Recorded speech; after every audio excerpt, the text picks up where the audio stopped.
Sir ತಮ್ಮ ಹೆಸರು? ಶ್ರೀಧರ್ ಹೊಸಮನಿ ಅಂತ ಸರ್. ಸರ್ ತಾವೇನು ಓದ್ಕೊಂಡಿದ್ದೀರಿ? ನಂದು ITI ಆಗಿದೆ ಸರ್. ಸರ್ ಎಷ್ಟು ವರ್ಷದಿಂದ ನೀವು ನಾಟಿ ಕೋಳಿ ಸಾಕಾಣಿಕೆ ಮಾಡ್ತಿದ್ದೀರಿ? ನಂದು 12 ವರ್ಷ ಆಯ್ತು ಸರ್. ಸರ್ ನಾಟಿ ಕೋಳಿನ ಸಾಕ್ಬೇಕಂತ ಯಾಕೆ ಅನ್ಕೊಂಡ್ರಿ? ಸರ್ ಚೆನ್ನಾಗಿತ್ತು, ಲಾಭ ಅನ್ನಿಸ್ತದೆ ಅನ್ಕೊಂಡು ಮಾಡಿದೆ, ಚೆನ್ನಾಗಾಗಿದೆ ಸರ್. ಸರ್ ನಿಮ್ಮ ಸರ್ಕಾರದಿಂದ ಯಾವುದೋ ಸಹಾಯಧನವನ್ನು ಪಡ್ಕೊಂಡಿದ್ದೀರಾ? ಸರ್ಕಾರದಿಂದ ಯಾವುದೂ ಇಲ್ಲ ಸರ್. ಇವಾಗ ನಾವು ಗೌರ್ಮೆಂಟ್ಗೆ ಮರಿ ಇದನ್ನು ಯಾವುದಾದ್ರು ಆರ್ಡರ್ಸ್ ಬರ್ತಾವಲ್ಲ, ಅಲ್ಲಿ NGOಸ್ಗದು ಮರಿ ಕೊಡ್ತಾ ಇದ್ದೀವಿ ಸರ್. ಸರ್ ನಾಟಿ ಕೋಳಿ ಸಾಕಾಣಿಕೆ ಹಂತಗಳನ್ನು ಸ್ವಲ್ಪ ವಿವರಣೆ ಕೊಡ್ತೀರಾ ನಂಗೆ? ಸರ್ ನಾಟಿ ಕೋಳಿ ಅಂದ್ರೆ ಇವಾಗ ಮರಿ ಬರೋ ಮುಂದೆ ನಾವು ಫಸ್ಟ್ ಏನು ಸುಣ್ಣ ಹೊಡ್ಕೋತೀವಿ ಸರ್. ಆಮೇಲೆ ಬ್ರೂಡಿಂಗ್ ಸ್ಟಾರ್ಟ್ ಮಾಡ್ತೇವೆ. ಅದಕ್ಕೆ ಕೆಳಗಡೆ ಹೊಟ್ಟು ಹಾಕೋತೀವಿ. ಹೊಟ್ಟು ಆಮೇಲೆ ಪೇಪರ್ ಹಾಸ್ಕೋತೀವಿ ಸರ್. ಪೇಪರ್ ಹಾಸ್ಕೊಂಡು ಅದಕ್ಕೆ ಆಮೇಲೆ ನೀರಿಂದು ಫೀಡಿಂದ ಇಟ್ಕೊಂಡು ಮರಿ ಬಿಡ್ತೇವೆ ಸರ್. ಆಮೇಲೆ ಟೆಂಪ್ರೇಚರ್ ಕೊಡ್ತೇವೆ ಸರ್ 34 ಡಿಗ್ರಿ ಸೆಲ್ಸಿಯಸ್ ಒಳಗಡೆ ಸರ್. 7 ಡೇಸಿಗೆ ಲಸೋಟ ವ್ಯಾಕ್ಸಿನೇಷನ್ ಮಾಡ್ತೇವೆ ರೀ. ಆಮೇಲೆ 14 ಡೇಸಿಗೆ IBD ಅಂತ ಮಾಡ್ತೀವಿ ಸರ್. ಮತ್ತು 7 ಡೇಸ್ಗೆ ಮತ್ತೆ ರಿಪೀಟ್ ಲಸೋಟ ಮಾಡ್ತೀವಿ ಸರ್. ಓಕೆ, ಅಂತ 7 ಡೇಸ್ ಲಸೋಟ, 14 ಡೇಸಿಗೆ IBD ಮತ್ತು 21 ಡೇಸಿಗೆ ಮತ್ತೆ ಲಸೋಟ. ಹೌದು ಸರ್. ಓಕೆ ಸರ್, ಅದಾದ್ಮೇಲೆ ಸರ್ ಆಟೋಮೆಟಿಕ್ ಫೀಡಿಂಗ್, ನೀರಿಂಗ್ ಸರ್. 100 ಡೇಸ್ ಆಮೇಲೆ ಬ್ಯಾಚ್ ರೆಡಿ ಆಗುತ್ತೆ ಸರ್. ಓಕೆ ಸರ್, ತಾವು ಮರಿಗಳನ್ನ ಎಲ್ಲಿಂದ ತೊಗೊಂಡ್ಬರ್ತೀರಿ ಸರ್? ಸರ್ ಮರಿ ನಾವು ಇವಾಗಿಂದ ಮಹಾರಾಷ್ಟ್ರದಿಂದ ತರ್ತಾ ಇದ್ದೀವಿ ಸರ್. ಮಹಾರಾಷ್ಟ್ರದಿಂದ ತಗೊಂಡು ನೆಕ್ಸ್ಟ್ ನಾವು ಇಲ್ಲೇ ತತ್ತಿ ಎಲ್ಲ ಕಲೆಕ್ಟ್ ಮಾಡ್ಕೊಂಡು ಇಲ್ಲೇ ಜವಾರಿ ಕೋಳಿ ತತ್ತಿ ಕಲೆಕ್ಟ್ ಮಾಡ್ಕೊಂಡು ಇಲ್ಲೇ ಹ್ಯಾಚಿಂಗ್ ಮಷಿನ್ಯಾಗ ನಾವು ಮರಿ ತೆಗಿಬೇಕಂತ ಪ್ಲಾನ್ ಐತೆ ಸರ್. ಇನ್ ಫ್ಯೂಚರಲ್ಲಿ ಮಾಡಬೇಕು ಸರ್. ಸರ್ ನೀವು 12 ವರ್ಷದಿಂದ ನಾಟಿ ಕೋಳಿ ಸಾಕಾಣಿಕೆ ಮಾಡ್ತಿದ್ದೀರಾ ಸರ್? ಹೌದು ಸರ್. ನಿಮಗೇನಾದರೂ ತೊಂದರೆ ಆಗಿದೆ ಅಥವಾ ಯಾಕಪ್ಪ ಇದನ್ನ ಬಿಸ್ನೆಸ್ ಚೂಸ್ ಮಾಡ್ಕೊಂಡೆ ಅಂತ ಯಾವ ಥರ ಅನಿಸಿದೆ? ಇಲ್ಲ ಸರ್, ಮೊದಲೆಲ್ಲ ತೊಂದರೆ ಇತ್ತು ಸರ್. ಅದು ಅಂದ್ರೆ ಯಾವ ಥರ ತಿಳ್ಕೊಬೋದಾ ಸರ್? ಅದೇ ಸರ್, ಮಾರ್ಕೆಟಿಂಗ್ ತೊಂದರೆ, ಮಾರ್ಕೆಟಿಂಗ್ ಕಾಡ್ತಾ ಇದ್ರೆ. ಬಟ್ ಇವಾಗ ಏನು ತೊಂದರೆ ಇಲ್ಲ ಸರ್. ಮೊದಲೆಲ್ಲ ಇವಾಗ ನಾವು ಹೊಸದಾಗಿ ಮಾಡಿವಿ ಅಂದ್ರೆ ಸುಮ್ಮನೆ ಕಾಡ್ತಾ ಇರ್ತಾರೆ ಸರ್. ಕೋಳಿ ಆ ಥರ ಇದೆ, ಈ ಥರ ಇದೆ ಅಂತ. ಬಟ್ ನಮ್ಮ ಕಡೆ ನಮ್ಮ ಕೋಳಿ ಚೆನ್ನಾಗಿದ್ರೆ ಮಾರ್ಕೆಟಿಂಗ್ ಖಂಡಿತ ಆಗುತ್ತೆ ಸರ್. ನೀವು ಬಿಸ್ನೆಸ್ ಸ್ಟಾರ್ಟ್ ಮಾಡಬೇಕಾದ್ರೆ ಎಷ್ಟು ಬಂಡವಾಳ ಹಾಕಿದ್ರಿ ಸರ್? ಮೊದಲು ಒಂದು 2 ಲಕ್ಷಕ್ಕೆ ಸ್ಟಾರ್ಟ್ ಮಾಡಿದ್ದೆ ಸರ್. 10 ವರ್ಷದಿಂದ ನೀವು 2 ಲಕ್ಷ ಹಾಕಿ ಸ್ಟಾರ್ಟ್ ಮಾಡಿದ್ರಿ ಸರ್. ಅವಾಗ ಏನು ಅನಿಸಿತ್ತು ಸರ್? ಇಲ್ಲ ಸರ್, ಅವಾಗ ಎಲ್ಲ ಹಾಕಿದ ದುಡ್ಡು ಕರೆಕ್ಟಾಗಿ ಬರ್ತಾ ಇತ್ತು ಸರ್. ಲಾಸ್ ಅಂತ ಏನು ಇದ್ದಿದ್ದಿಲ್ಲ. ಬಟ್ ಇವಾಗೆಲ್ಲ ಪ್ರಾಫಿಟ್ ಇದೆ ಸರ್. ಓಕೆ, ಅಂದರೆ ತುಂಬ ಚೆನ್ನಾಗಿ ರನ್ ಆಗ್ತಿದೆ ನಿಮ್ಮ ಬಿಸ್ನೆಸ್ ಅಂತ? ಇವಾಗೆಲ್ಲ ಕರೆಕ್ಟಾಗಿ ಚೆನ್ನಾಗಿದೆ ಸರ್. ತುಂಬ ಫಾರ್ಮರ್ಸ್ ನಾಟಿ ಕೋಳಿ ಸಾಕಾಣಿಕೆ ಮಾಡ್ತಿರ್ತಾರೆ. ತುಂಬ ಫಾರ್ಮರ್ಸ್ ಏನು ಹೇಳ್ತಾರಪ್ಪ ಅಂತಂದ್ರೆ ಈ ಬಿಸ್ನೆಸ್ಸಲ್ಲಿ ತುಂಬ ಲಾಸ್ ಇದೆ, ಮಾರ್ಟಾಲಿಟಿ ರೇಟ್ ಜಾಸ್ತಿ ಇದೆ ಅಂತ ತುಂಬ ಜನ ಹೇಳ್ತಾರೆ. ಅದ್ರ ಬಗ್ಗೆ ನೀವು ಏನು ಹೇಳೋಕ್ಕೆ ಇಷ್ಟಪಡ್ತೀರಿ ಸರ್? ಇಲ್ಲ ಸರ್, ನಮ್ಮದು ಮೇಂಟೆನೆನ್ಸು, ಕ್ಲೀನ್ ಮೇಂಟೆನೆನ್ಸ್ ಮಾಡಿಕೊಂಡು ವ್ಯಾಕ್ಸಿನೇಷನ್, ಬ್ರೂಡಿಂಗ್ ಎಲ್ಲ ಕರೆಕ್ಟಾಗಿ ಮಾಡಿಕೊಂಡ್ರೆ ನಾವು ಕೋಳಿ ಚೆನ್ನಾಗಿ ತೆಗೆದ್ರೆ ಮಾರ್ಕೆಟಿಂಗ್ ಆಟೋಮೆಟಿಕ್ ಚೆನ್ನಾಗಿ ಆಗುತ್ತೆ ಸರ್. ಸರ್, ಸುಮಾರು 1,000 ಕೋಳಿ ಸಾಕ್ತೇನೆ ಅಂತಂದರೆ ಎಷ್ಟು ಜಾಗ ಬೇಕು ಮತ್ತು ಏನೇನು ವ್ಯವಸ್ಥೆಗಳು ಬೇಕು ಸರ್? ಸರ್, ನಾವು ಒಂದು ಕೋಳಿಗೆ 1.5 ಸ್ಕ್ವೇರ್ ಫೀಟ್ ಹಂಗೆ ನಾವು 1,000 ಕೋಳಿಗೆ 1,500 ಸ್ಕ್ವೇರ್ ಫೀಟಲ್ಲಿ ನಾವು 1,000 ಕೋಳಿ ಸಾಕ್ಬೋದು ಸರ್. ನಾಟಿ ಕೋಳಿ ಸಾಕಾಣಿಕೆನ ಮೊಟ್ಟೆ ಸಂಬಂಧ ಮಾಡಿದ ಪ್ರಾಫಿಟಾ, ಮೀಟ್ ಸಂಬಂಧ ಮಾಡಿದ ಪ್ರಾಫಿಟಾ? ಸರ್, ನಮ್ಗೆ ಮೀಟ್ ಪರ್ಪಸ್ಗೆ ಚೆನ್ನಾಗಿದೆ ಸರ್. ಮೀಟ್ಗೆನೆ ಮಾಡ್ಬೇಕು. ಮೊಟ್ಟೆಗೆ ಆಗಿದ್ರೆ ಮೊಟ್ಟೆಗೆ ಅಂದ್ರೆ ಆಮೇಲೆ ಏನಾಗುತ್ತೆ, ಫೀಡ್ ಖರ್ಚು ಜಾಸ್ತಿ ಆಗುತ್ತೆ ಸರ್. ಮೊಟ್ಟೆಗೆ ಫೀಡ್ಗೆ ಎಲ್ಲ ಸರಿಯಾಗಿರುತ್ತೆ.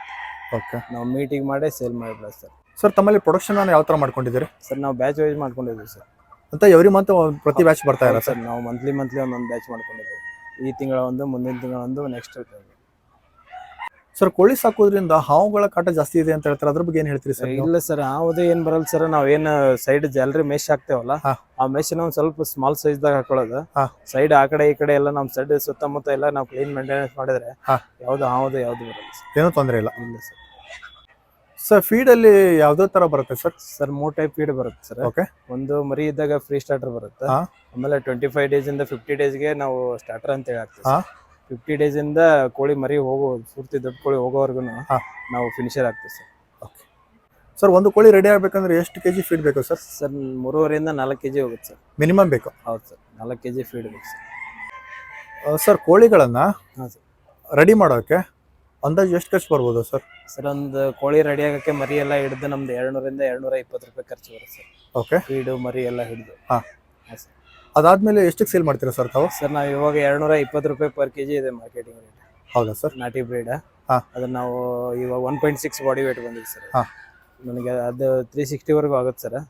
ಅದು ಅದ್ರಾಗೆ ನಮ್ದು ಪ್ರೊಡಕ್ಷನ್ ಖರ್ಚು ಕಳೆದ 1,40,000 ನಮ್ಗೆ ಪ್ರಾಫಿಟ್ ಹೋಯ್ತು ಸರ್. ಸರ್, ಮೊದಲು ಸ್ಟಾರ್ಟಿಂಗ್ ಬಿಸ್ನೆಸ್ ಮಾಡೋದಕ್ಕೂ ಅದಾದ್ಮೇಲೆ 12 ವರ್ಷ ಆಯ್ತು ಸರ್. ಮೊದಲಿಂದಕ್ಕೂ ಇವಾಗಿಂದಕ್ಕೂ ಏನು ಚೇಂಜಸ್ ಅನ್ಸುತ್ತೆ ತಮ್ಮಲ್ಲಿ? ಇಲ್ಲ ಸರ್, ಮೊದಲು ಏನಾಗಿತ್ತು, ಎಕ್ಸ್ಪೀರಿಯನ್ಸ್ ಇರಲಿಲ್ಲ. ಅವಾಗ ಜನ ಕಾಡ್ತಿದ್ರು ಸರ್. ಬಟ್ ಇವಾಗೆಲ್ಲ ಮಾರ್ಕೆಟಿಂಗ್ ಮೊದಲಿನಕ್ಕಿಂತ ಎಲ್ಲ ಚೆನ್ನಾಗಿದೆ ಸರ್. ತುಂಬ ಚೆನ್ನಾಗಿ ನಡ್ಕೊಂಡು ಹೋಗ್ತಾ ಇದೆ ಸರ್. ಮಾಡ್ಬೋದು ಸರ್, ಇಂಪ್ರೂವ್ಮೆಂಟ್ ಆಗಿದೆ ಸರ್ ಮಾರ್ಕೆಟಿಂಗ್ ಎಲ್ಲ ಕಡೆ. ಸರ್, ನಿಮ್ಮ ಪ್ರೆಸೆಂಟಲ್ಲಿ ನಿಮ್ಮದು ಪ್ಲಾಂಟದ ಟರ್ನ್ ಓವರ್ ಏನಿದೆ ಸರ್? ಸರ್, ಒಂದು 15ರಿಂದ 20 ಲಕ್ಷ ರೂಪಾಯಿ ಹಾಕ್ತೀನಿ ಸರ್ ನಾನು. ಹೌದಾ? ಇಯರ್ಲಿ. ಫ್ರೆಂಡ್ಸ್ ಸರ್, ಯಾರಾದರೂ ಹೊಸದಾಗಿ ಈ ಬಿಸ್ನೆಸ್ಸನ್ನು ಸ್ಟಾರ್ಟ್ ಮಾಡ್ಬೇಕು ಅಂದ್ಕೊಂಡಿದ್ರೆ ಅವ್ರಿಗೇನು ಹೇಳ್ತೀರಿ ಸರ್?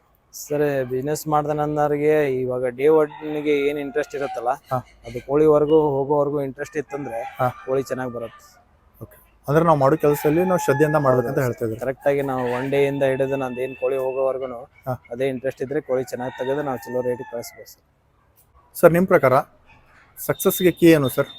ಏನಿಲ್ಲ ಸರ್, ನಾವು ಮಾಡೋ ಕೆಲಸ ಕರೆಕ್ಟಾಗಿ ಮಾಡ್ಕೊಂಡು ಹಾ. ಪಾಸಿಟಿವ್ ನೆಗೆಟಿವ್ ಇದ್ದೇ ಇರ್ತವೆ ಸರ್. ಹಾ. ಸುಮ್ಮನೆ ಆ ಕಡೆ ಈ ಕಡೆ ತಲೆ ಕೆಡಿಸ್ಕೊಳ್ಳಂಗೆ ಸುಮ್ಮನೆ ನಮ್ಮ ಪಾಡಿಗೆ ನಾವು ಮಾಡ್ಕೊಟ್ಟಿದ್ರೆ ಎಲ್ಲ ಬಿಸ್ನೆಸ್ ಸಕ್ಸಸ್ ಆಗುತ್ತೆ ಸರ್. ಅಂದ್ರೆ ಅದೇ ನಿಮ್ಮ ಪ್ರಕಾರ ಸಕ್ಸಸ್ ಕೀ ಅಂತ ಹೇಳ್ತಾ ಇದ್ರಿ. ಹೌದು ಸರ್. ಸರ್, ಇನ್ನೊಂದು ಬಹುಮುಖ್ಯವಾಗಿ ನಿಮಗೆ ಕೇಳೋದಾದರೆ, ತುಂಬ ಜನ ಹೊಸ ಬಿಸ್ನೆಸ್ಸನ್ನು ಮಾಡಬೇಕು ಅಂತ ಕನಸನ್ನು ಕಾಣ್ತಿರ್ತಾರೆ.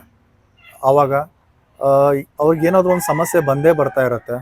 ಅವರಿಗೆ ಧೈರ್ಯಯುತವಾಗಿ ನೀವು ಹೇಳೋದಾದರೆ ಯಂಗ್ ಎಂಟರ್ಪ್ರಿನರ್ಸ್ಗೆ ನೀವು ಏನು ಹೇಳಕ್ಕೆ ಇಷ್ಟಪಡ್ತೀರಿ ಸರ್? ಏನಿಲ್ಲ ಸರ್, ಅದ್ರ ಬಗ್ಗೆ ಕರೆಕ್ಟಾಗಿ ಇನ್ಫಾರ್ಮೇಶನ್ ತಗೊಂಡು ಹಾ.